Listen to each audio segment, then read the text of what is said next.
चलो स्टार्ट करते हैं। देखो कल वाली क्लास में हमने कुछ क्वेश्चन डोमेन के, कुछ क्वेश्चन रेंज के डिस्कस करे थे। मैंने डीपीपी बनाई है, आपको डीपीपी शेयर कर दूंगा डोमेन रेंज की, आज या कल में शेयर कर दूंगा। वैसे एक आज कर दूंगा, एक कल कर दूंगा। ठीक, अब मैं आगे प्रोसीड कर रहा हूँ। अब हम बात कर रहे हैं डिफरेंट टाइप्स ऑफ फंक्शंस।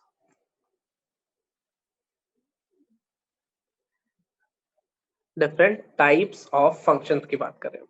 अब टाइप्स ऑफ फंक्शन क्या है हमारे पास? One one, many one, onto, into. One one, many one, onto, into. ये चार टाइप के फंक्शन है जो हमें स्टडी करने हैं, और इन चारों को हम लोग बाय डेफिनेशन स्टडी कर चुके हैं। वन वन क्या होता है? हर y को एक x मिलना चाहिए, ये हमने अभी थोड़े दिन पहले ही स्टडी करा है। मैनी वन, अगर फंक्शन वन वन नहीं है तो वो मैनी वन होगा, ये भी हम स्टडी कर चुके हैं। ऑन टू, ऑन टू में क्या कहते थे? रेंज हमारे पास कोडोमेन के बराबर होनी चाहिए, थोड़े दिन पहले स्टडी करा था ये भी। अगर फंक्शन ऑन टू नहीं हुआ तो वो इन टू होगा। वन वन को प्यार से इंजेक्टिव भी बुलाते थे, ऑन टू को प्यार से सरजेक्टिव भी बुलाते थे, और अगर function one one onto दोनों है तो उसे बायजेक्टिव बुलाते थे। ये सारी कहानी जब हम अभी थोड़े दिन पहले पढ़ रहे थे रिलेशन फंक्शन सीबीएसई वाला, तो हमने ये सारी कहानी उसमें कवर करी थी जहां तक मुझे याद। ठीक, अब कुछ एडिशनल पॉइंट्स जो हमें चाहिए होंगे वो डिस्कस करेंगे। ठीक, तो मैं स्टार्ट कर रहा हूँ वन वन से, स्टार्ट कर रहा हूँ वन वन फंक्शन से। वन वन की फंक्शन की डेफिनेशन थी कि हर y को एक यूनिक x मिलना चाहिए, y को एक यूनिक x मिलना चाहिए। यही डेफिनेशन थी।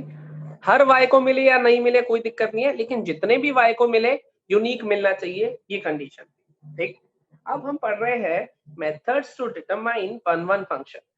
किन मेथड से हमें पता चलेगा कि फंक्शन वन वन है या ऑन टू है? तो सबसे पहली चीज हमने सीबीएसई में ही पढ़ ली थी कि fx1 इक्वल्स टू fx2 अगर इंप्लाई करेगा x1 इक्वल्स टू x2 तो फंक्शन क्या हो जाएगा? वन वन हो जाएगा। ये चीज हमने पढ़ी थी। अगर fx1 इक्वल्स टू fx2 लेके चलेंगे और इंप्लाई करा देंगे x1 इक्वल्स टू x2 तो फंक्शन वन वन होगा, ये हमने पढ़ लिया। अब इसका रीजन भी उस टाइम मैंने दिया था, याद करो। ये हमारे पास था कि अगर ये x1 है, इसके कॉरेस्पॉन्डिंग जो आउटपुट आ रहा है वो fx1 है, x2 के कॉरेस्पॉन्डिंग जो आउटपुट आ रहा है वो f ऑफ x2 है। ऐसा फंक्शन डिफाइंड है। तो अगर fx2 और fx1 बराबर हो गए आपस में तो फोटो कुछ ऐसे दिखने लगेगी। ये x1, ये x2, और यहाँ पे क्या हुआ? fx1 बराबर हो गया fx2 के, वो दोनों मर्ज कर गए तो ऐसे दिखने लगेगी। लेकिन इसमें वन वन फंक्शन के लिए इस y को एक से ज्यादा प्री इमेज नहीं मिल सकती थी। इसका मतलब x1 और x2 को भी आपस में मर्ज करना होगा, x1 और x2 को भी आपस में मर्ज करना होगा। तो फिर अगर इसने इंप्लाई कर दिया कि x1 और x2 भी बराबर है तो फोटो कुछ ऐसी दिखेगी। ये x1 x2 बन जाएंगे, ये f of x1 f of x2, function one one हो जाएगा। ये हमारा सीबीएसई वाला प्रोसेस था। इसी का दूसरा प्रोसेस मैं बता रहा हूं। अगर if x1 not equals to x2 implies f of x1 is not equals to f of x2। यही सेम है चीज है पर लिखी दूसरे लैंग्वेज में। देखो कैसे। अगर मैं कह रहा हूं x1 और x2 आपस में बराबर नहीं है, x1 और x2 आपस में बराबर नहीं है, तो fx1 और fx2 भी आपस में बराबर नहीं हो सकते। क्योंकि अगर x1 और x2 बराबर नहीं हुए और fx1 और fx2 बराबर हो गए तो फोटो कुछ ऐसी दिखेगी। x1 और x2 बराबर नहीं हुए लेकिन fx1 और 2 बराबर हो गए, फोटो ऐसी दिखेगी। लेकिन ऐसी फोटो उसको वन वन नहीं होने देगी, ऐसी फोटो उसको वन वन नहीं होने देगी। तो हम क्या कहते हैं कि अगर x1 x2 के बराबर नहीं है तो f ऑफ x1 भी f ऑफ x2 के बराबर नहीं हो सकता है। तो इससे भी हम चेक कर सकते हैं कि हमारे पास वन वन है या नहीं है। ये फर्स्ट और सेकंड सेम ही लिंक है हमारे पास। एक बार कहा कि अगर ये बराबर है तो ये भी बराबर होंगे, दूसरी बार कहा अगर ये बराबर नहीं है तो ये भी बराबर नहीं हो सकते। हम जनरली फर्स्ट वाला ही यूज करते हैं, सेकंड वाला कोई खास यूज होता नहीं है। ठीक, अब देखो सेकंड वाले का थोड़ी देर में एक और यूज बताऊंगा, लेकिन अभी दो लिखे हमने, फर्स्ट और सेकंड, दोनों एक ही चीज थी हमारे पास। अब थर्ड था हमारे पास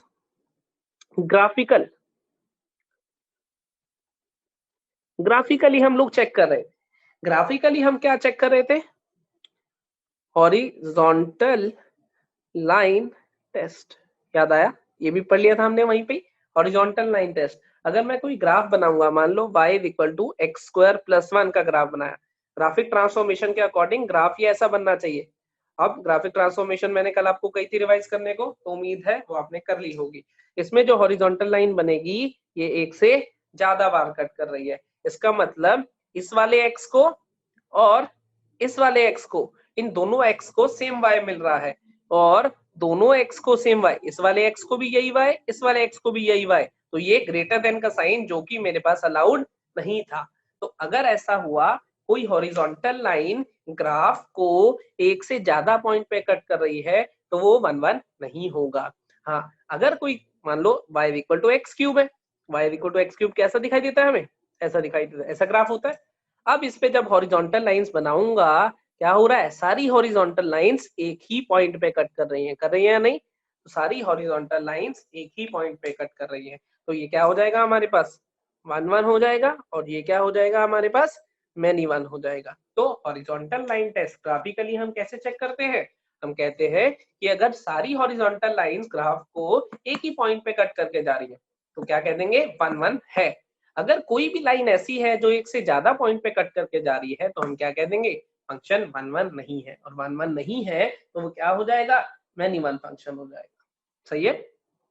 fourth point, if a function is entirely increasing or decreasing throughout the domain, जिस भी डोमेन की हम बात कर रहे हैं, अगर फंक्शन एंटायरली इंक्रीज कर रहा है एंड एंटायरली डिक्रीज कर रहा है, इसमें एक छोटा सा हो रहेगा पॉइंट, इफ कॉन्टिन्यूअस फंक्शन। अब ये कॉन्टिन्यूअस फंक्शन क्या होता है हमारे पास, ये अगला चैप्टर आएगा हमारे पास लिमिट कॉन्टिन्यूटी, उसमें बताऊंगा। अभी बता देता हूँ। वैसे कॉन्टिन्यूअस का मतलब होता है जिस ग्राफ को बनाने में हमें पेन ना उठाना पड़े। जैसे ग्रेटेस्ट इंटीजर याद है, हर इंटीजर पे जंप करके ऊपर जाना पड़ता था, ऐसे ये बनाया फिर ऊपर गए, फिर बनाया ये ऊपर गए, तो जहां जहां पेन उठाते हैं वहां वहां क्या कह देते हैं? डिसकॉन्टिन्यूअस होगा। लेकिन अभी कॉन्टिन्यूटी का खास मतलब नहीं है, जब आएगा बता दूंगा। लेकिन वो कह रहा है अगर कोई function continuous function entirely increasing है या डिक्रीजिंग है through out the domain, increasing का मतलब वैल्यू बढ़ते ही जानी है, डिक्रीजिंग का मतलब वैल्यू कम ही होते जानी है, यही मतलब है। इंक्रीजिंग का मतलब वैल्यू बढ़ते जानी है, डिक्रीजिंग का मतलब वैल्यू कम होते जानी है। तो जितनी भी हॉरिजॉन्टल लाइंस में ड्रॉ करूंगा क्या होंगी? सब एक ही पॉइंट पे कट करेंगी, तो फंक्शन हमेशा क्या होगा? 1 1 होगा। तो 1 1 चेक करने का ये कंपटीशन के हिसाब से सबसे अच्छा तरीका है हमारे पास। हम क्या करते हैं? फंक्शन का डेरिवेटिव ले लेते हैं। अगर डेरिवेटिव हमारे पास ग्रेटर देन इक्वल टू 0 आता है, हम क्या कहते हैं? इंक्रीजिंग। अगर डेरिवेटिव हमारे पास लेस देन इक्वल टू 0 आता है, हम क्या कहते हैं? डिक्रीजिंग। हालांकि ये एप्लीकेशन ऑफ डेरिवेटिव में आएगा, डिटेल में पढ़ेंगे वैसे हम इक्वालिटी कब आती है कब नहीं आती, लेकिन अभी मोटे मोटे ऊपर ऊपर से देखे तो अगर derivative greater than equal to 0 है हम इंक्रीजिंग कह देते हैं, लेस देन इक्वल टू 0 है हम डिक्रीजिंग। इसके और भी सब पार्ट्स होते हैं लेकिन वो हम एओडी में पढ़ेंगे। सही है। तो ये हमारे पास कॉम्पिटिटिव पॉइंट ऑफ व्यू से सबसे अच्छा तरीका होता है कि ग्राफ पता है तो ग्राफ से कर लो, वरना इंक्रीजिंग डिक्रीजिंग चेक कर लो। ग्राफ अगर इंक्रीज फंक्शन अगर इंक्रीज कर रहा है या फिर डिक्रीज कर रहा है। बच्चा डाउट पूछ रहा है इक्वालिटी कैसे? बेटा अभी अभी जस्ट बताया कि एओडी में पढ़ेंगे इक्वालिटी डिटेल में, अभी जब एओडी चैप्टर आएगा तब पढ़ेंगे। अभी के लिए इतना याद रखो जितना बता रहा हूँ, और ये ऑलरेडी 11th में भी हम लोग डिस्कस कर चुके हैं। 11th में भी इसका थोड़ा डिस्क्रिप्शन मैंने दिया था जब हमने sin x cos x से ग्राफ बनाए थे। सही है। अगला पॉइंट, नेक्स्ट पॉइंट बताता हूँ क्या। नेक्स्ट पॉइंट कौन सा था? Point number 5। हाँ कोई बात नहीं, जिन्होंने नहीं किया था घबराओ मत, वो एओडी चैप्टर पढ़ेंगे, अभी एओडी में आ जाएगा, कोई टेंशन की बात नहीं है इसमें, कोई ट्रेन नहीं छूट गई है, आएगा अभी दोबारा से आएगा, बिल्कुल टेंशन नहीं लेनी है। ठीक है। तो अब अगला, if any continuous function has a local maxima or minima then it is many one। बहुत आसान सी चीज बोली है, लोकल मैक्सिमा मिनिमा। मैक्सिमा का मतलब होता है ये मैक्सिमम वाला पॉइंट, मिनिमा का मतलब होता है ये मिनिमम वाला पॉइंट। अगर वो कह रहा है किसी भी ग्राफ का मैक्सिमा या मिनिमा एग्जिस्ट कर गया, अब मैक्सिमा एग्जिस्ट कर गया तो देखो हॉरिजॉन्टल लाइन कितनी बारी, एक से ज्यादा बार। मिनिमा एग्जिस्ट कर गया तब भी हॉरिजॉन्टल लाइन कितनी बार, एक से ज्यादा बार। मैक्सिमा एग्जिस्ट करने का मतलब क्या है, वो बड़ा बड़ा बड़ा ग्राफ और फिर कम होने लग गया। जब मैक्सिमम पे पहुंचा उसके बाद कम होने लग गया, और जब वो कम होने लगेगा तो वही वाली वैल्यू दोबारा से लेगा जो पहले वो लेके आया था। यहाँ पे जो वैल्यू ली थी वही दोबारा ली, हॉरिजॉन्टल लाइन ऑटोमेटिकली कितनी बार कट कर जाएगी, एक से ज्यादा बार। तो हम क्या कह देंगे, हमारे पास वो फंक्शन क्या है, मैनी वन। जैसे अगर मैं बात करूं y equal to sine x, बताओ जरा वन वन है या मैनी वन है, y equal to sine x one one है या मैनी वन है, ये लिखो फटाफट से। अक्षय ने आंसर सही लिखा है, मैनी वन। सभी ने आंसर सही लिखा है, जितने भी आंसर मेरे पास, बस बस बस रुक जाओ रुक जाओ रुक जाओ, समझ गया मैं, तुम्हें आता है। मनिंदर भाई ने भी सही लिखा है, तो ये है many one function sine x.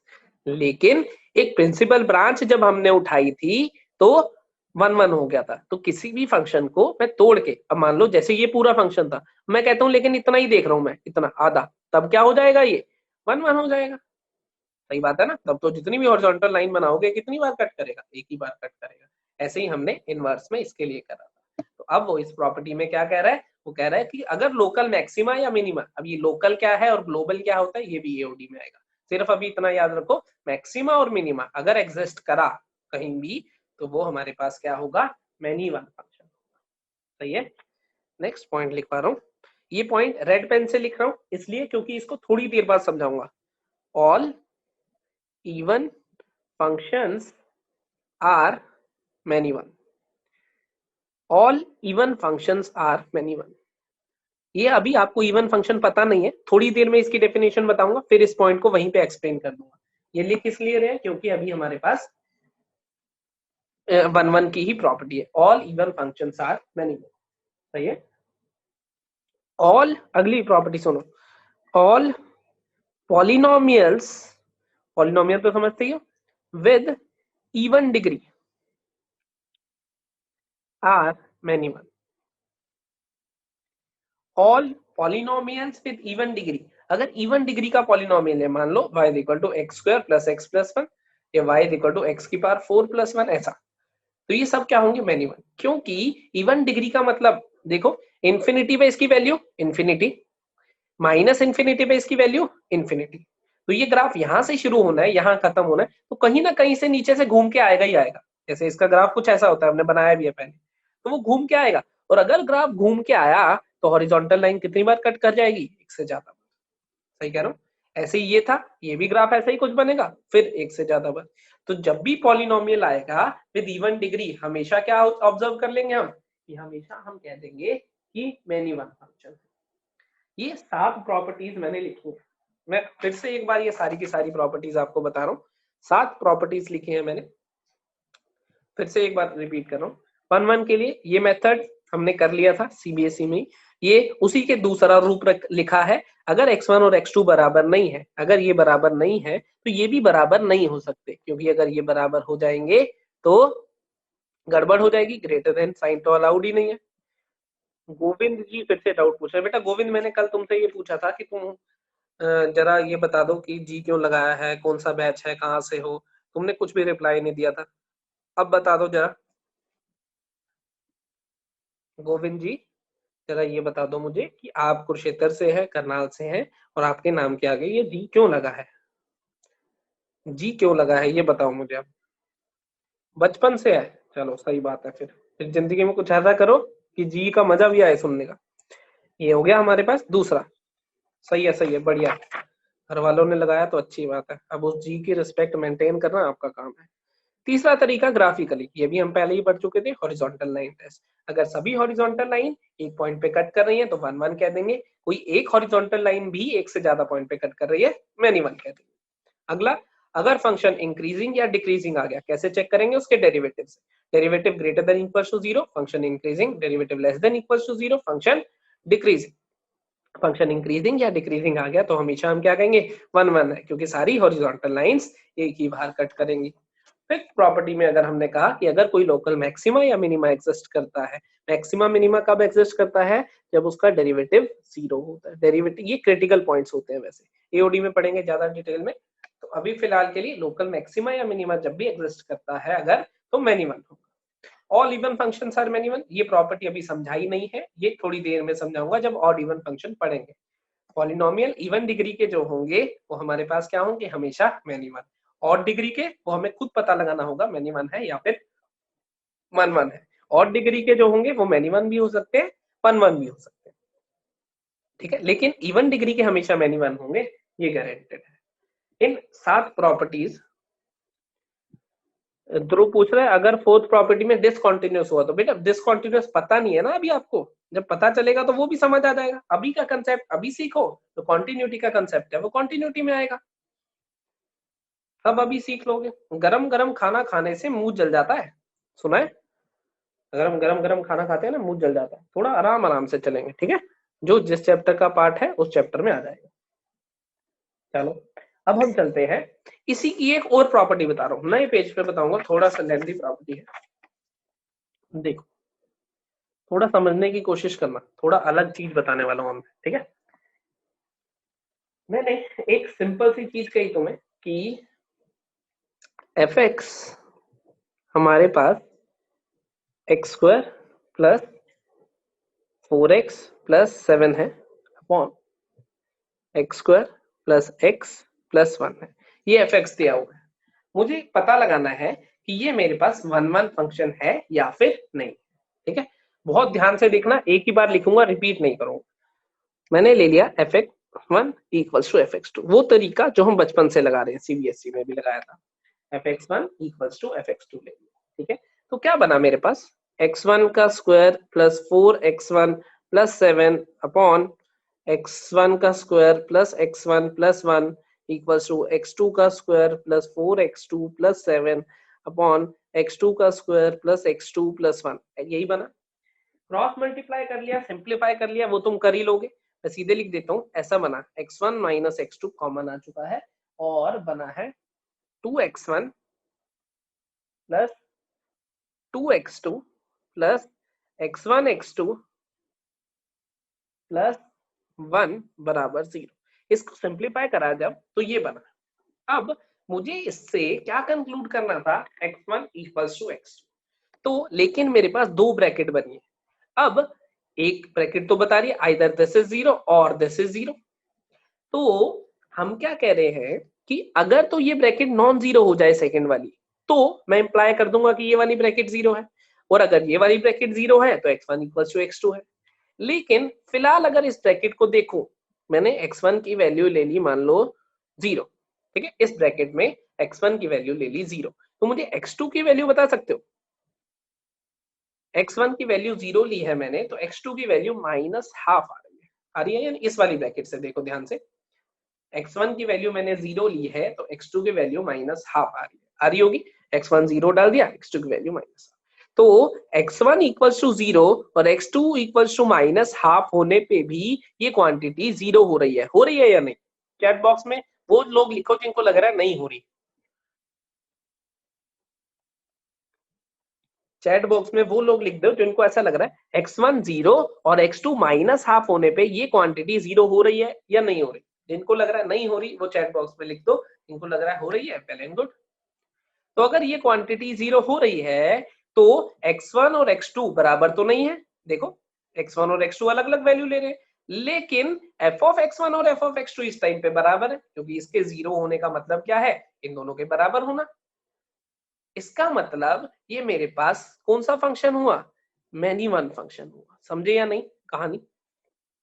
अब यहां से वन ऑफ द कंडीशन आ रही थी, लेकिन दिस और दिस, तो दिस और दिस में मुझे ऐसा भी पेयर मिल गया। अब ये तो मैंने एक एग्जांपल लिया था, तुम x1 को 1 2 3 कुछ भी लो, उसके कॉरेस्पॉन्डिंग x2 कुछ और आ जाएगा। ये तो मैंने एक एग्जांपल के तौर पे ये दिखाया तुम्हें कि x1 और x2 के बिना बराबर हुए भी हमारे पास f ऑफ x1 और f ऑफ x2 बराबर आ रहे हैं। पॉइंट क्लियर हुआ? तो x1 और x2 के बिना बराबर हुए भी f ऑफ x1, तो फोटो ऐसी बनेगी, और ऐसी फोटो का मतलब क्या होता है हमारे पास, मैनी वन फंक्शन। तो ये हमारे पास क्या हो गया, मैनी वन फंक्शन हो गया।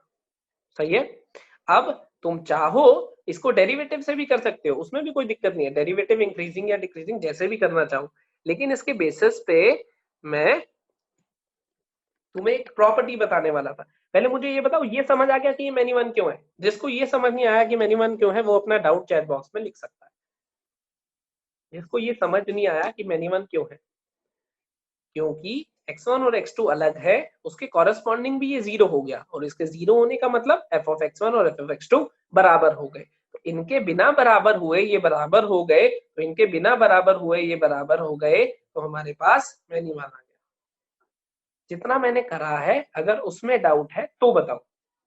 तुम डेरिवेटिव से करना चाहते हो वो तुम्हारी समस्या है, तुम कर सकते हो, मुझे कोई दिक्कत नहीं है, लेकिन तुम मुझे कहोगे तो मैं नहीं करूंगा, क्योंकि मुझे अभी कोई और प्रॉपर्टी बतानी है, इसलिए इससे करा है मैंने।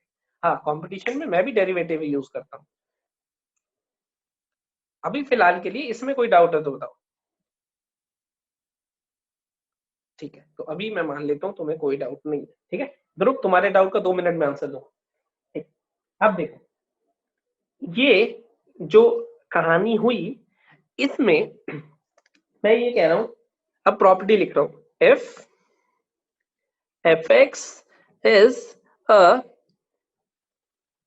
rational function। देखो रैशनल फंक्शन समझते हो ना, पॉलिनोमियल बाय पॉलिनोमियल। अगर fx हमारे पास रैशनल फंक्शन हुआ तो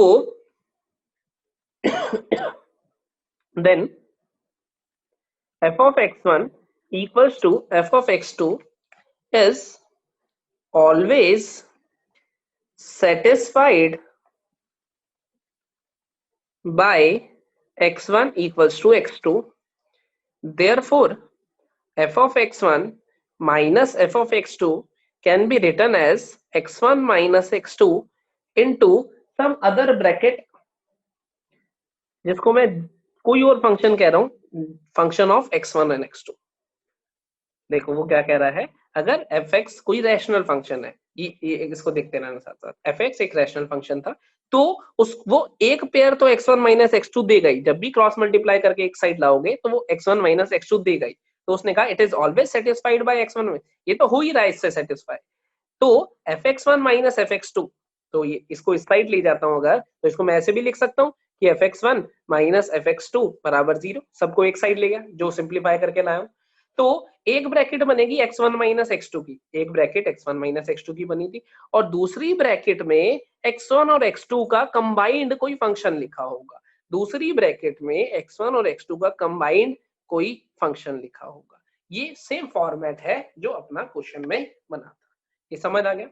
अब इस प्रॉपर्टी के थ्रू मैं क्या कह रहा हूं, अगर ये क्वांटिटी, ये जो g ऑफ x1 x2 बना है, ये जो g ऑफ x1 x2 बना है, is if g of x1 x2 is non zero, अगर ये हमारे पास नॉन जीरो है तो हमारे पास fx is 1 if g of x1 x2 is 0 for x1 not equals to x2, then fx is many one। Point समझ आया तुम्हें? मैंने क्या बोला कि एक ब्रैकेट तो ये बननी है, तो बन गई। अगर मेरे पास ये क्वांटिटी नॉन जीरो आ गई, वन ऑफ द केस ऐसा भी तो हो सकता है कि ये नॉन जीरो आ जाए, जैसे मान लो ऐसे बन जाए x1 minus x2 into 2x1 square plus 2x2 square plus 1 equals to 0, ये बन गया मान लो सिंप्लीफाई करके, ऐसा भी तो हो सकता है ना। तो ये क्या बनेगा, आइदर दिस इज 0 और दिस इज 0, लेकिन ये क्या बना है, नॉन जीरो बना है, ये तो कभी भी 0 नहीं हो सकता, और ये नॉन जीरो है, दिस इंप्लाइज दिस इज 0, और अगर this is 0 this implies x1 equals to x2, तो x1 इक्वल्स टू x2 आ गया। तो अगर मेरे पास ये जो दूसरी ब्रैकेट बनी ये नॉन जीरो है, नॉन जीरो है तो fx 1 होगा, क्योंकि वो इंप्लाई करेगा कि ये हमारे पास 0 है, इक्वल्स टू 0 तो चल ही रहा था, तो ये 0 है, इसका मतलब x1 x2 बराबर है, x1 x2 बराबर है, इसका मतलब 1 है। पर अगर ये 0 हो जाता है x1 not equal to x2 के लिए, जो कि हमारे इस क्वेश्चन में हुआ है, तो हमारे पास fx इज many one। मेरे ख्याल से अब ये प्रॉपर्टी तुम्हें समझ आ गई होगी। फिर भी थोड़ी कॉम्प्लिकेटेड प्रॉपर्टी है, जब वीडियो देखोगे तो इसको ध्यान से दोबारा देखना अपने नोट्स बनाते हुए, ठीक है। वीडियो देखोगे एक बार फिर से देखना। हाँ, तो ध्रुव ने लिखा था उस टाइम, तो ऐसे तो हमेशा होगा, हमेशा नहीं होगा। जब ये नॉन जीरो आ जाएगा तो 1 1 होगा, ये जीरो आ जाएगा तो मैनी 1 होगा। हमारे इस क्वेश्चन में ये जीरो आया है तो हमने कहा मैनी 1। जैसे ये एग्जाम्पल है, इसमें नॉन जीरो आया है तो इसमें क्या कहेंगे 1 1। समझ गए कहानी। एक बार इस वाली प्रॉपर्टी की वीडियो खास तौर पे अलग से देखना, वीडियो में देख के ये प्रॉपर्टी और अच्छे से समझ आता है, ठीक है। अब आ जाते हैं 1 1 के बारे में, सब पढ़ लिया हमने जितना पढ़ना था। और 1 1 नहीं होगा तो मैनी 1, मैनी 1 का अपना कोई वजूद नहीं है, 1 1 से ही लिंक्ड है वो। अगर फंक्शन 1 1 नहीं है तो फंक्शन मैनी 1 होगा। ऑन टू सेम है, बिल्कुल डिट्टो, जो हमने उसमें पढ़ा था वही हमने इसमें पढ़ना है। ऑन टू क्या होता था बालक? ध्रुव, इसको सॉल्व नहीं करना है हमें, हमें सिर्फ ये देखना है किसी के लिए जीरो हो सकता है या फिर नहीं। वो अपने इस एज ए कोई भी एग्जांपल ले लेना, मैंने एक लिया है, तुम कोई भी ले सकते हो। अगर स्क्वायर्स का सम बना तो ऑटोमेटिकली ऑब्जर्व हो जाएगा। कोई नहीं कह रहा है कि तुम्हें इसको सॉल्व करके x1 और x2 की वैल्यू निकालनी है। एक रैंडम एग्जांपल लिया है मैंने, तुम कोई भी ले सकते हो। हमने ये नहीं कहा कि x1 और x2 को सॉल्व करके दो। ऑब्वियसली एक वेरिएबल, एक दो वेरिएबल में एक इक्वेशन को कैसे सॉल्व करोगे, तो उसको लेके परेशान नहीं होना। ऑन टू क्या होता था, हर y को x मिलना चाहिए, यही होता था या नहीं। और बेसिकली क्या कहते थे, को डोमेन इक्वल्स टू रेंज होनी चाहिए। यही सीबीएसई में करा था, यही कंपटीशन है। रेंज निकालनी हमें कल थोड़ी थोड़ी सीखी थी, बाकी मैं डीपीपी दूंगा। देखो तुम्हें 2 डीपीपी दूंगा, सुन लो पहले मेरी डीपीपी की बात। पहली डीपीपी में डोमेन के क्वेश्चन है, डोमेन के क्वेश्चन है। कितने क्वेश्चन बनाए हैं मैंने इसमें, रुको जरा। 8 डीपीपी बनाई थी तुम्हारी, ये देखो, ये डोमेन की डीपीपी है, इसमें 18 क्वेश्चंस है, ठीक।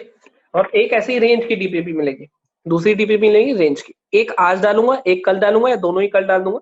ये डीपीपी तुम लोग सॉल्व करोगे, और सैटरडे की जो डाउट क्लास होगी, अमित सर उसको सैटरडे में सॉल्व करेंगे दोनों डीपीपी को। जो भी तुम्हारे डाउट होंगे वो अमित सर को भेजते रहना, ठीक है। इस बार संडे को तुम लोगों का टेस्ट है, तो अगर सैटरडे को हमारी क्लास नहीं होती है तो तुम पर्सनली अमित सर को मैसेज करके डाउट पूछ लेना, ठीक है। मैं वैसे ग्रुप में भी मेंशन कर दूंगा ये चीज, लेकिन कोशिश करूंगा कि डाउट क्लास में ये सॉल्व हो जाए, नहीं तो तुम खुद से पर्सनली भी ले सकते हो, ठीक है। आज एक आज भेजूंगा, एक कल भेजूंगा, या दोनों कल भेजूंगा, क्योंकि कल मैथ्स की क्लास है नहीं, तो कल आप डीपीपी करना उसकी जगह पे, ठीक है। कल टाइम टेबल में मेरे को जहां तक याद आ रहा है मैथ्स की क्लास है नहीं, सही कह रहा हूँ मैं, सही कह रहा हूँ मैं, टाइम टेबल में जहां तक मुझे याद है, हाँ सही कह रहा हूँ, ठीक है। तो डीपीपी कल भेज दूंगा फिर। और ध्रुव वैसे भी कह रहा है कि कल भेजना, तो ध्रुव की बात मान लेते हैं हम, कल ही भेज दूंगा। वैसे डीपीपी बनी पड़ी है। हम देखो, आर्यांश पूछ रहा है फंक्शन कब तक खत्म होगा। बेटा ये तो इनवैलिड क्वेश्चन है, ऐसे क्वेश्चन का तो मैं आंसर नहीं दे सकता हूँ बेटा। कब तक खत्म होगा वो तो नहीं बता सकता। हाँ, तुम कब तक पढ़ रहे हो ये बता सकता हूँ। चलो, अब ऑन2 की थ्योरी बिल्कुल सेम है, सब चीजें सेम है। क्या करना होगा, रेंज निकालनी होगी हमें, कोडोमेन क्वेश्चन में गिवन होगी रेंज, हम निकालेंगे। ये क्वेश्चन में गिवन होगी, और क्या करना होगा, दोनों बराबर आ गई तो वो है, नहीं है तो बराबर नहीं है, सिंपल, समझ गए। तो ऑन2 का बिल्कुल खेल सेम है, जैसा पहले होता था वैसा ही खेल है। अब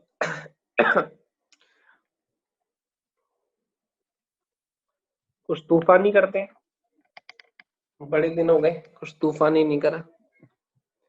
आ जाओ खेलते हैं थोड़ी देर, ध्यान से खेलना, दिमाग खुला रखना, जो चीज बोलूंगा सुनते रहना, जब पूछूंगा बता देना, ठीक है। पहला case, n balls r persons को डिस्ट्रीब्यूट कर, या r बॉक्सेस में कह दूं, r बॉक्सेस, या r बॉक्सेस ले लेते हैं, हमने क्लास में बॉक्सेस लिए थे ना। n balls r बॉक्सेस में डालनी है, without any constraint, number of ways बताने हैं आपको। n बॉल्स r बॉक्सेस में डालनी है without any constraint, number of ways बताने हैं आपको। n balls r boxes without any constraint, सही, बिल्कुल सही। तो हम क्या करते थे, जिस चीज को डिस्ट्रीब्यूट कर रहे हैं उसके रिस्पेक्ट में देखते थे। तो पहली बॉल उठाई कितने तरीके, आर तरीके, दूसरी बॉल उठाई कितने तरीके, आर तरीके, तीसरी बॉल उठाई कितने तरीके, आर तरीके। तो हर बॉल के लिए आर तरीके, तो कितना हो गया मेरे पास, R to the power n हो गया। सही कह रहा हूं, कोई दिक्कत इसमें? ठीक है, दूसरा पूछ रहा हूं मैं तुमसे, अब यही ऐसे ही कोई क्वेश्चन पूछ रहा हूं। अब मैं कह रहा हूं तुम्हें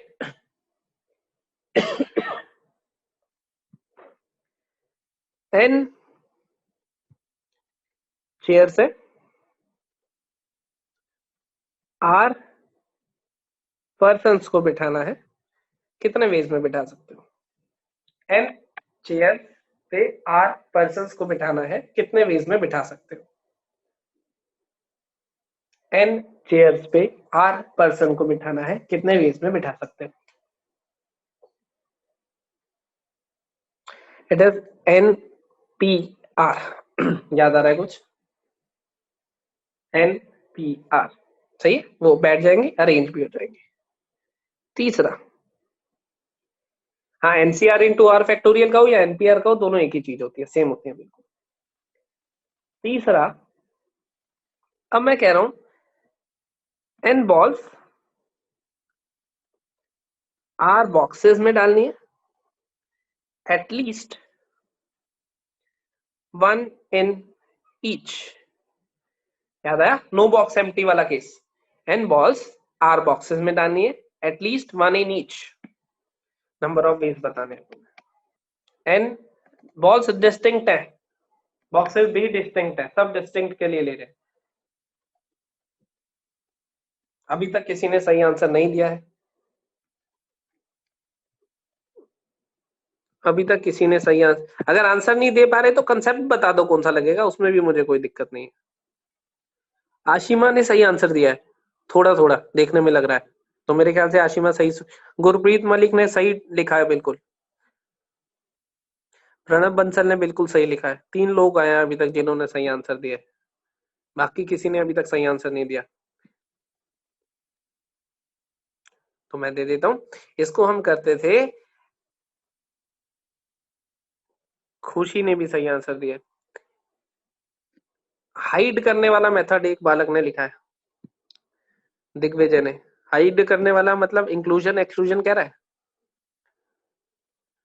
सही है। जिन लोग, गगनदीप ने सही दिया, जिन लोगों ने कहा है इंक्लूजन एक्सक्लूजन वाला मेथड, उनका आंसर बिल्कुल सही है। दिग्विजय ने हाँ सही है बिल्कुल। तो हम क्या करते थे, total minus 1 box empty plus 2 box empty minus 3 box empty and so on. तो यहां लिख रहा हूं मैं, total minus 1 box empty plus 2 box empty minus 3 box empty and so on, चलता रहेगा। याद आया कुछ? ऐसे ही करते हैं ना, एटलीस्ट 1 इन ईच बॉक्स के लिए। नो बॉक्स एम्प्टी में थे टोटल, जैसे 1 बॉक्स एम्प्टी वाले माइनस, फिर प्लस, फिर माइनस, ऑल्टरनेट चलता था, ये पीएनसी में पढ़ा था। Total is r to the power है, तो यही है पहले वाला, टोटल तो यही है r टू द पावर है, minus 1 box empty is RC1, कोई एक बॉक्स ले लिया जो एम्प्टी है। अब हर बॉल के पास कितने तरीके, r minus 1 to the power n, plus RC2, 2 box empty, 2 box empty मतलब 2 बॉक्स हटा दिए, तो अब हर बॉल के पास कितने तरीके, r minus 2 to the power n, minus RC3, r minus 3 to the power n, plus dot dot dot. कुछ बच्चों ने सही आंसर दिया है, मुझे उम्मीद थी थोड़े और बच्चे आंसर देंगे, लेकिन कुछ ने दिए, लेकिन कोई बात नहीं, जितनों ने दिया बहुत बढ़िया आंसर दिया। ठीक है, अब इन तीनों केस को आप लोग जान चुके हो। इन तीनों केस में अगर किसी को डाउट है तो भले ही चैट बॉक्स में अभी लिख दो, पर मैं बताऊंगा नहीं, तुम अपनी तसल्ली के लिए लिख दो। तुम्हें पीएनसी की कॉपी उठा के रिवाइज करना पड़ेगा, पीएनसी में ये सारे केस आपको लिखे मिलेंगे। सही कह रहा हूं मैं? तो ये तीनों केस लिख दिए मैंने।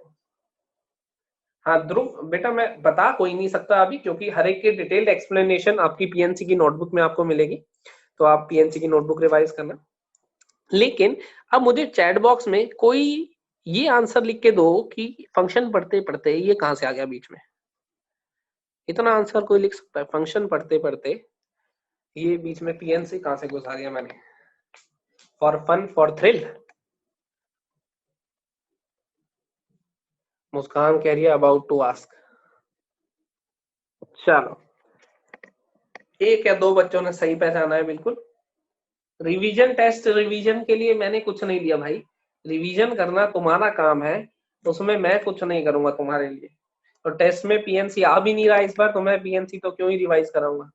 वो देखो एक अब सुनो, ये मेरे पास है total number of functions from set A to set B. ये मेरे पास है नंबर ऑफ वन फंक्शंस, और ये मेरे पास है number of onto functions from set A to set B. ऐसा नहीं है हम पीएनसी पढ़ रहे थे, हम नंबर ऑफ फंक्शंस ही पढ़ रहे थे। ये टोटल नंबर ऑफ फंक्शन है एक सेट से दूसरे सेट पे। अब देखो मैं तुम्हें प्रैक्टिकली इसको दिखाता हूँ कि हमारे पास कैसे होगा ये एक सेट दूसरे सेट की तरह। तो मैं ये कह रहा हूँ कि मेरे पास ये है, ये है, ठीक है। तो पहला एलिमेंट लिया, इसको मैप करने के कितने तरीके हैं यहाँ पे। इसको मैंने मतलब पहली बॉल उठाई, उसके लिए कितने आर ऑप्शन है, तो मैं ये ले लेता हूँ। यहाँ पे आर एलिमेंट्स है, यहाँ पे एन एलिमेंट्स है। तो पहले को यहाँ पे मैप करने के कितने तरीके, आर, दूसरे को आर, क्योंकि मैं किसी से भी मैप कर सकता हूँ, तीसरे को आर, चौथे को आर, पांचवे को आर, सबको आर आर मिलेंगे तो क्या मिला, r to the power n। ये टोटल फंक्शन बने हमारे पास। पहले एलिमेंट के लिए इधर लिंक करने के आर तरीके, दूसरे के लिए आर, तीसरे के लिए आर, ऐसी एन के एन सबको आर आर मिले, मल्टीप्लाई करा, r to the power n बन गया। ये पहला। दूसरा, दूसरे में वो कह रहा है n चेयर्स है, आर पर्सन है।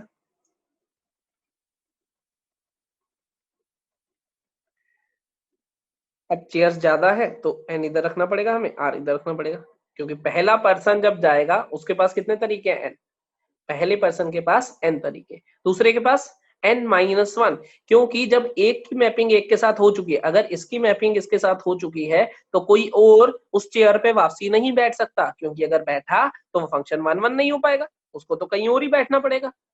सही कह रहा हूँ। इसलिए हमने ये चेयर और पर्सन का एग्जांपल लिया था, क्योंकि एक चेयर पे जाके अगर एक पर्सन बैठ जाएगा तो दूसरा पर्सन उस पे नहीं बैठ पाएगा, उसको कहीं और बैठना पड़ेगा। लेकिन बॉल के केस में बॉल डल सकती है, क्योंकि फंक्शन तो वैसे भी बन सकता है, पर वो 1-1 नहीं होगा। 1-1 के लिए क्या क्राइटेरिया फुलफिल कराना था कि एक अगर ये ऑक्यूपाई हो गया है तो कोई और उसको ऑक्यूपाई ना करे। तो हमने चेयर और पर्सन ले लिए।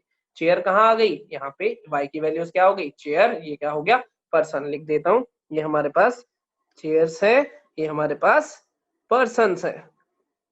तीसरा, नो बॉक्स एम्प्टी, तो हम क्या कहते थे, यहां से यहां तक, यहाँ पे ये नहीं कहते थे नो वाई एम्प्टी।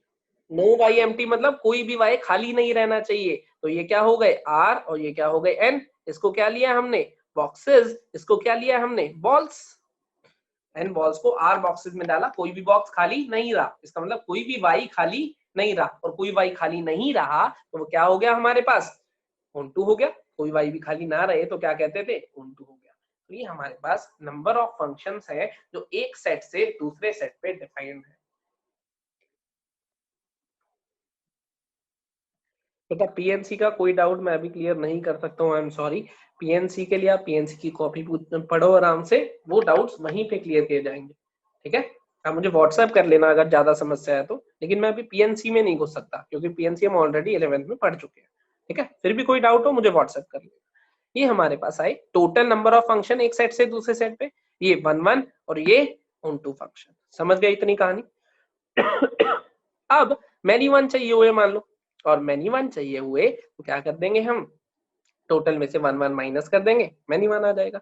इसके लिए एक कंडीशन है, n must be greater than equals to r, n must be greater than equals to r होना ही चाहिए ना। अगर मेरे पास n छोटा हो गया r से तो मेरा आंसर कितना आएगा, 0, क्योंकि कोई भी फंक्शन डिफाइन नहीं हो पाएगा, कोई भी 1-1 फंक्शन डिफाइन नहीं हो पाएगा। इसका एग्जांपल देखो, अगर n छोटा हो गया, एक खाली पेज में आपको इसका एग्जांपल देता हूं। देखो मैंने कहा कि इधर मेरे पास 3 एलिमेंट है और इधर मेरे पास 2 एलिमेंट है। अब 1 1 फंक्शन बनाना है, तो ये तो इस पे चला गया मान लो, ये इस पे चला गया मान लो, इसको तो कोई इमेज मिल ही नहीं पाई, क्योंकि इसको इमेज जैसे ही लेनी पड़ेगी तो क्या हो जाएगा। बेसिकली ये सोचो कि चेयर्स, 2 चेयर्स है इस टाइम पे, और पर्सन कितने हैं, 3 पर्सन है, तो कभी बिठा पाओगे 2 चेयर पे 3 पर्सन को, नहीं बिठा पाओगे। तो चेयर्स हमेशा ज्यादा होनी चाहिए पर्सन से। अगर चेयर कम हो गई तो नंबर ऑफ 1 1 फंक्शन कितने हो जाएंगे, 0, कोई भी 1 1 फंक्शन नहीं बन पाएगा। इतनी बात समझ गए मेरे ख्याल से, ठीक। अब एक नोट में पॉइंट लिखवा रहा हूं,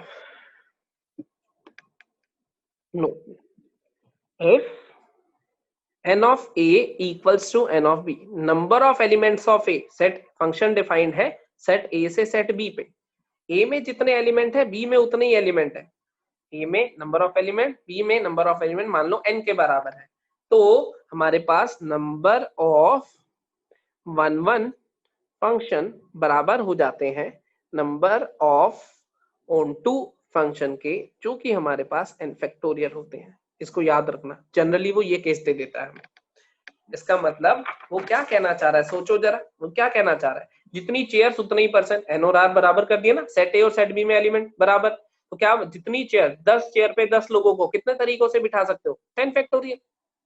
सही कह रहा हूँ। इसका आप चाहो तो एग्जांपल ऐसे ले लो, मान लो यहाँ पे 1 2 3 4 एलिमेंट है, यहाँ पे ए बी सी डी, यहाँ पे भी 4 एलिमेंट है, ठीक है। तो इसको बिठाने के कितने तरीके, 4, तो ये कहीं भी एक जगह पे चला जाएगा। फिर इसके लिए कितने, 3, तो ये कहीं भी एक चला जाएगा। फिर इसके लिए कितने, 2, कहीं भी एक चला जाएगा।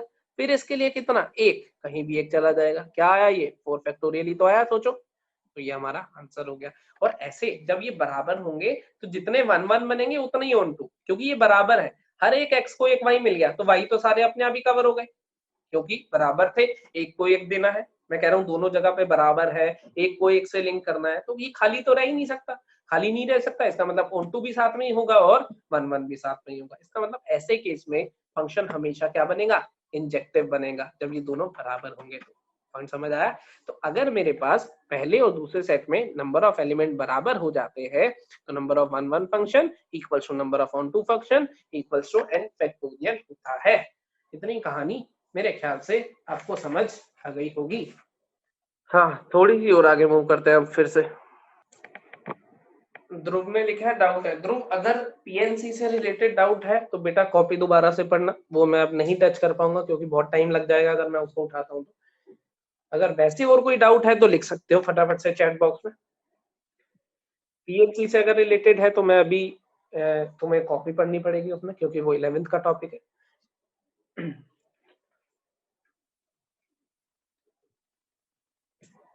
चलो आगे चले अब हम, 10-15 मिनट बचे, एक छोटा सा टॉपिक और कवर करते हैं। हाँ, बाद में ले लेना, अगर कोई डाउट फिर भी बचता है तो व्हाट्सएप कर लेना, नंबर होगा ही तुम्हारे पास। नंबर है ध्रुव?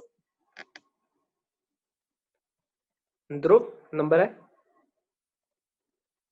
हाँ बढ़िया। ध्रुव ये बताओ जरा, ध्रुव के आगे डेविल क्यों लगा रखा है, ये नाम आ रहा है तुम्हारा? कोई नाम के आगे जी लगा के आ रहा है, चलो जी तो फिर भी समझ आता है किसी ने लगा लिया, ये क्या फंडा है, ये अंधेरा कायम रहे। नहीं नहीं सॉरी मत बोल यार, ये ऐसे मैं मजाक में कह रहा हूँ, मैं तो डांट नहीं रहा, मैं वैसे पूछ रहा हूँ ये क्या लॉजिक है। मुझे जरा जब डाउट पूछेगा ना व्हाट्सएप करके तो मेरे को इसका लॉजिक भी बताइए, ठीक है। अभी बताएगा तो सबको पता चल जाएगा, इसलिए अभी मत बता, तो बाद में बताइए, ठीक है। आगे चलते हैं हम लोग, अभी इसको हटा देते हैं। हाँ, अब हम आ गए इवन एंड ऑड फंक्शन पे। Odd function and even function क्या होता है, जैसे 1 1 21 ये टाइप ऑफ फंक्शन थे ना, ऐसे ही हमारे पास ऑड और इवन फंक्शन होते हैं।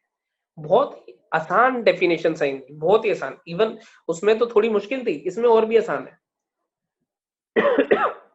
अगर मनिंदर बहुत लेट हो गया तो डाउट पूछने में, अब तो वो शीट बड़ी दूर चलेगी, अब जब तू वीडियो देखेगा ना तभी डाउट क्लियर हो पाएगा, ठीक है। नहीं तो व्हाट्सएप कर लियो। अब मैंने अगली हेडिंग भी डाल दी, इतनी देर से मैं ध्रुव से टाइम पास कर रहा था, तब नहीं कह सकता था। सुनो तो यार, ये क्या बना दिया मैंने, if f of minus x equals to fx for all x belonging to domain of the function. अगर f of minus x fx के बराबर है for all x belonging to domain of the function, then function is called even function.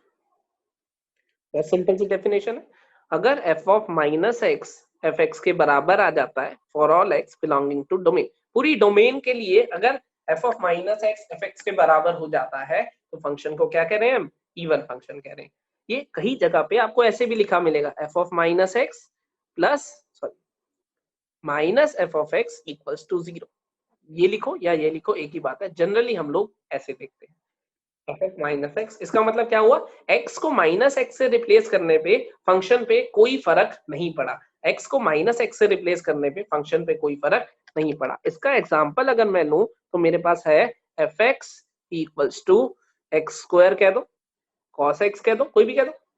देखो fx equals to x square है तो f of minus x क्या होगा? x square ही होगा. और इसमें cos ऑफ माइनस x किसके बराबर होता है? cos x के ही बराबर होता है. इवन फंक्शन क्या है?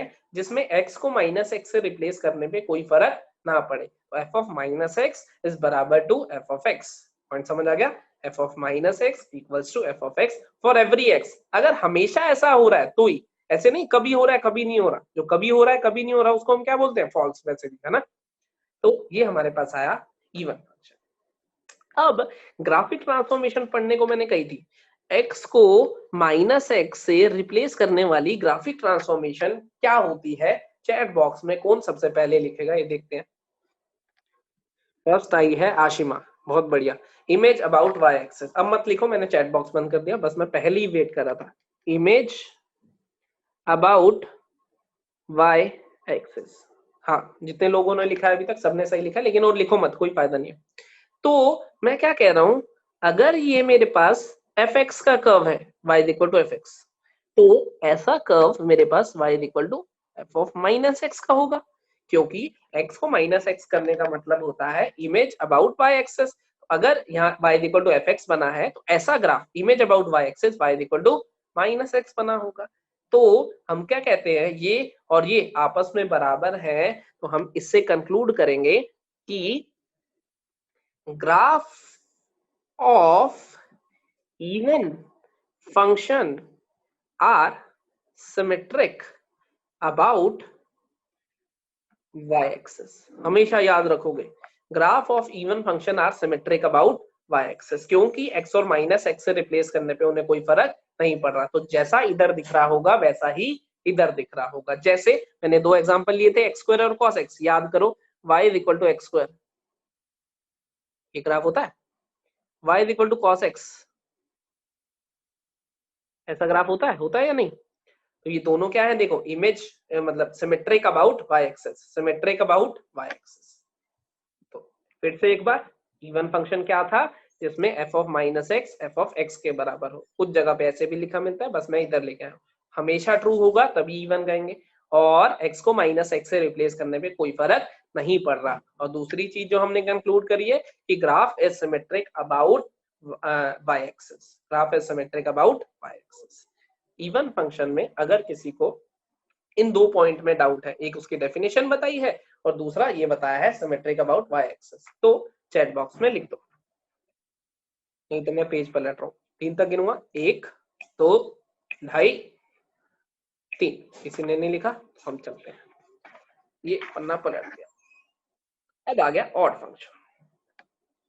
ऑड फंक्शन बिल्कुल सिमिलर सी डेफिनेशन. अगर f of minus x minus f of x के बराबर हो जाता है for all x belonging to domain of the function. अगर x को माइनस x से रिप्लेस करो तो माइनस साइन बाहर दिखाई दे. if f of minus x equals to minus f of x for all x belonging to domain of the function, तो हम इसको क्या कह रहे हैं? तो हम इसको क्या कह रहे हैं? It is odd function. इसको ऐसे भी लिख सकते हो, f of minus x plus of f of x equals to 0 आ जाता है for all x belonging to domain of the function. उसमें क्या हो रहा था? f of minus x fx आ रहा था, इसमें f of minus x minus of fx आ रहा है. इसका एग्जांपल देता हूं. Example is y is equal to x cube या फिर y is equal to sin x. y is equal to x cube या फिर y is equal to sine x. देखो जरा fx मैंने कहा मेरे पास क्या है x क्यूब है, तो f ऑफ माइनस एक्स क्या होगा मेरे पास माइनस एक्स का cube which is minus of x cube which is minus of fx। देखो f of minus X minus of fx आ गया। सिमिलरली अगर fx मेरे पास साइन x है तो मैं कह रहा हूँ f ऑफ माइनस एक्स किसके बराबर होगा साइन ऑफ माइनस एक्स के, तो क्या हो जाएगा minus sine x which is minus of fx। तो क्या आ गया मेरे पास f of minus X minus of sine x के बराबर माइनस ऑफ fx के बराबर हो गया। तो ये हमारे पास क्या हो गए ऑड फंक्शन हो गए। ठीक है, तो अगर x को माइनस एक्स से रिप्लेस करूं और वो माइनस साइन बाहर दिखाई दे, अगर x को माइनस एक्स से रिप्लेस करूं और माइनस साइन बाहर रिफ्लेक्ट हो मतलब बाहर दिखाई दे तो मैं क्या कहूंगा ऑड फंक्शन। अगर वो माइनस साइन गायब हो जाए जैसे एक्स स्क्वायर में क्या हुआ था माइनस साइन गायब हो गया था एब्जॉर्ब कर लिया था उसने, तो उसको क्या कहूंगा इवन फंक्शन। अगर इन दोनों में से कुछ भी ना हो तो मैं कहूंगा नाइदर इवन नॉर ऑड, ना तो इवन है ना ही ऑड है। समझ गए? तो ऑड क्या था x को माइनस एक्स से रिप्लेस करूं तो माइनस साइन बाहर दिखाई दे रहा है, ये एग्जांपल है। अब इसको भी देखते हैं ग्राफ देखते हैं ऑड फंक्शन का। जरा देखो ध्यान से देखना, ये y equals to f x का ग्राफ है, ये y is equal to f of minus x का ग्राफ है, और इसमें यहां जो ग्राफ बनेगा इसकी इमेज अबाउट एक्स एक्सिस ले ली तो y is equal to minus F of minus x का ग्राफ बनेगा। इसमें कोई डाउट किसी को? y is equal to f x को माइनस एक्स से रिप्लेस करा वहां पहुंच गए, और आउटपुट को माइनस ऑफ आउटपुट से एफ एक्स को एफ ऑफ समथिंग को माइनस एफ ऑफ समथिंग करा इमेज अबाउट एक्स एक्सिस। ये ग्राफिक ट्रांसफॉर्मेशन हम लोग ऑलरेडी पढ़ चुके हैं। इसमें अगर किसी को डाउट x को माइनस एक्स से करते हैं तो इमेज सुन लो, अगर डाउट है तो क्लियर हो जाएगा। x को माइनस एक्स से करते हैं अगर तो इमेज अबाउट y एक्सिस होता है। आउटपुट कौन है f ऑफ समथिंग को minus f of something, output को नेगेटिव कर दिया तो इसका मतलब जो प्लस y मिल रहा था वो माइनस y मिलेगा। तो ये अब मुझे ये बताओ, ये डेफिनेशन थी, क्या मैं इसको ऐसे लिख सकता हूँ कि fx equals to minus F of minus x, ये माइनस साइन इधर ले गया, ये लिखूं या ये लिखूं एक ही बात है। f of minus X minus F of X के बराबर है तो एफ एक्स मेरे पास minus F of minus X के बराबर होगी, तो ये लिखूं या इसका मतलब ये एफ एक्स मेरे पास इसके बराबर होना चाहिए, तो इसका मतलब ये इसके बराबर होना चाहिए। इसका मतलब ये जो मैंने अब शेड करा है ग्राफ, ये पूरा ग्राफ किसका होगा हमारे पास ऑड फंक्शन का होगा। तो ऑड फंक्शन के रिस्पेक्ट में मैं क्या कह सकता हूँ, इट इज सिमेट्रिक अबाउट क्या, बोलो ऑड फंक्शन के रिस्पेक्ट में मैं क्या कह सकता हूँ, इट इज सिमेट्रिक अबाउट, ये जो शेडेड ग्राफ है वो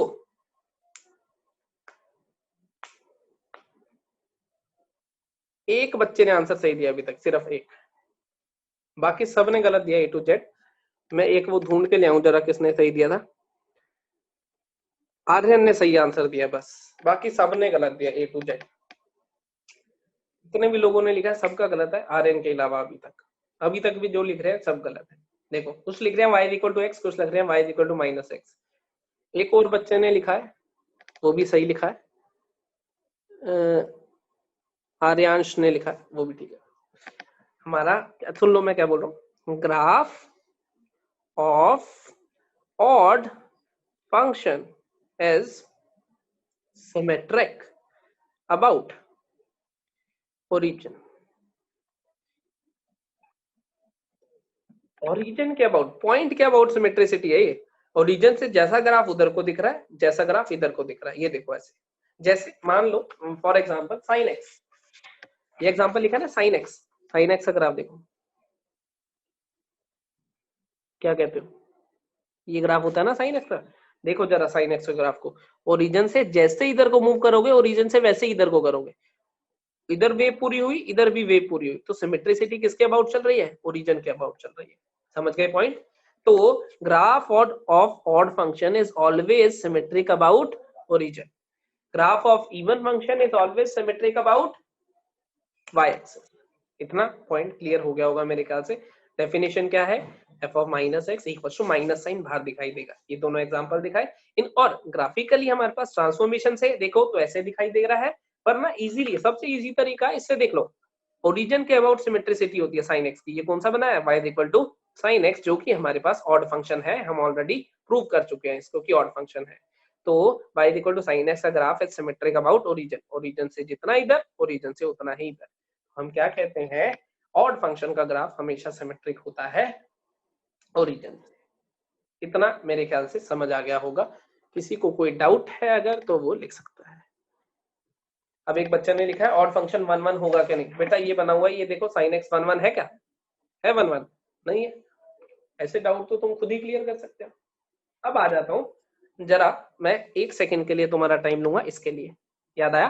मैंने वो प्रॉपर्टी वहां लिखी थी, कहा था जब ऑड इवन पढ़ाऊंगा तब बताऊंगा। All even functions are many one functions. अब जरा मुझे ये बताओ, इवन फंक्शन क्या होते थे? इवन फंक्शन होते थे जिनका graph symmetric about y axis होगा। और अगर ग्राफ जैसे cos x है, सिमेट्रिक अबाउट वाई एक्सिस है, ये बना। अगर सिमेट्रिक अबाउट वाई एक्सिस बना तो हमेशा हॉरिजॉन्टल लाइन कितनी बार कट करके जाएगी? एक से ज्यादा बार। हम क्या कहते हैं, सारे इवन फंक्शन मैनी वन होते हैं। जो भी फंक्शन इवन आएगा उसका ग्राफ सिमेट्रिक होगा वाई एक्सिस के अबाउट। और अगर वाई एक्सिस के अबाउट सिमेट्रिक है तो वाई एक्सिस के अबाउट वो ग्राफ ऐसा जरूर होगा, दिखाई दे रहा होगा। तो दे रहा होगा तो ये हॉरिजॉन्टल लाइन कितनी बार काटेगी? एक से ज्यादा बार काटेगी। अगर किसी को 6 प्रॉपर्टी में अब डाउट है तो जरा लिखो चैट बॉक्स में। बस क्लास खत्म करने वाले हैं 2-4 मिनट में। जिनको अगर इस 6 प्रॉपर्टी, ये उस टाइम छोड़ी थी ना, मैंने कहा था थोड़ी देर में बताऊंगा। अगर किसी को डाउट है तो जरा मुझे बता दो चैट बॉक्स में लिख के।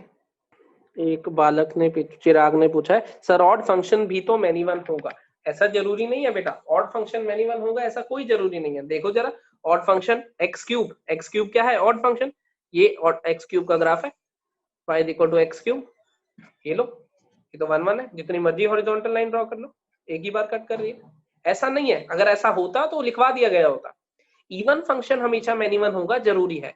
ऑड फंक्शन होगा कुछ नहीं कह सकते, उसको 1 1 की डेफिनेशन से चेक करेंगे जैसे करते हैं। ऑड फंक्शन मैनी वन भी हो सकता है, 1 1 भी, कोई भी हो सकता है। प्रॉपर्टी में सिर्फ इतना लिखवाया गया है कि इवन फंक्शन मैनी वन होगा, बस। इसके अलावा बाकी कोई जनरलाइज नहीं कर सकते। अगर कर सकते होते तो वो प्रॉपर्टी में लिखवा दिया होता। सही है। ध्रुव ने भी यही डाउट पूछा था, चिराग ने भी। दोनों का डाउट मेरे ख्याल से क्लियर हो गया होगा। ऑड फंक्शन 1 1 भी हो सकता है, मैनी वन भी हो सकता है। जैसे ऑड फंक्शन के ये 2 एग्जांपल देखो। ये हमारे पास एक एग्जांपल है, sin x ऑड फंक्शन है लेकिन ये क्या है? Many one. y equal to x cube odd function है लेकिन हमारे पास ये क्या है? 1 1।